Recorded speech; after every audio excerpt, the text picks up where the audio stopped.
So there's a video floating around on YouTube on how to fix your Saab 93 cup holder. As you can see, I have one right here that is not currently in any working order. But what I want to share with you guys today is a method which I found to be way more effective at fixing the problem. Now, in the aforementioned YouTube video, the guy shows how to fix this broken clip using a zip tie and drilling a small hole through it to fit the zip tie around. But I believe I found a solution which is way better, and all it involves is a paper clip and optionally also some sort of tool to cut the paper clip, but that's not required. You could just bend it. So what you want to start by doing is taking apart the actual box here. So you got a few clips here along the edge, and you just want to be careful and bend those back and then pop it off.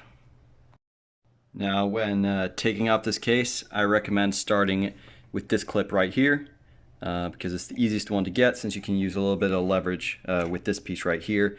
Then after you get that piece, you just keep on going down around until the entire case is off. Now that you got the case off, it's time to go on to step number 2. Now what you want to do is you want to take your paper clip and just start by folding it out a little bit. And you could grab any piece of this you want. I'm just going to start and cut it right here. And when you take a look on the cover here, you have to make sure that it can go lengthwise across here, and it has a little bit of extra on both sides, because what we're going to be doing is we're going to be pulling the tab up through here and then sticking this through the hole in the tab in order to secure it, which I'll show you now. Now what I would start off by doing is that you want to take it out and put in the most extended position. And then you just want to make sure that these little nubby things are aligned in their holes. And this one here, as you can see, is in the topmost position, so that when we place this cover on, it goes into that hole right there. Now, I went ahead and just cut myself an even straighter piece off camera. And what I'm going to show you now is the most difficult part of the process, because there's 3 components here, well 4 if you count this, that all have to kind of sit in there and then get pushed together. So you want to start by taking this pin right here and putting it in through that hole.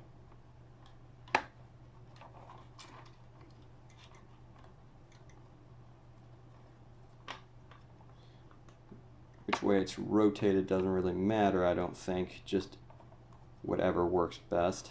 So I'm going to do it like that, and then I'll take the 2 pieces, kind of hold one, and then start dragging up until you hit one of the clips, and then you just got to get that in there.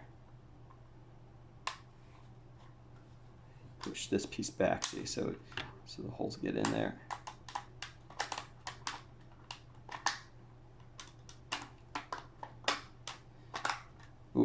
Okay, now that we kind of have it, I can show it in effect. See, the tension holds it in here and holds it down.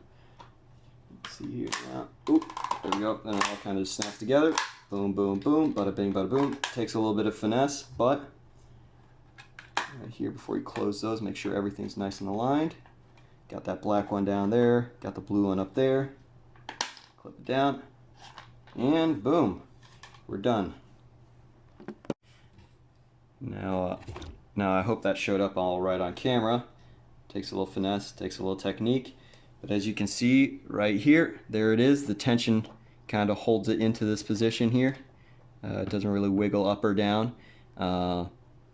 Very important is that it's just one straight piece of metal like this. It could be something else than a paper clip, but it can't be any thicker, because when you go to place it into the car, it's quite tight. It's quite a tight squeeze, and anything thicker will kind of bump the AC unit. So, as you see now, boom, put it together, and it works.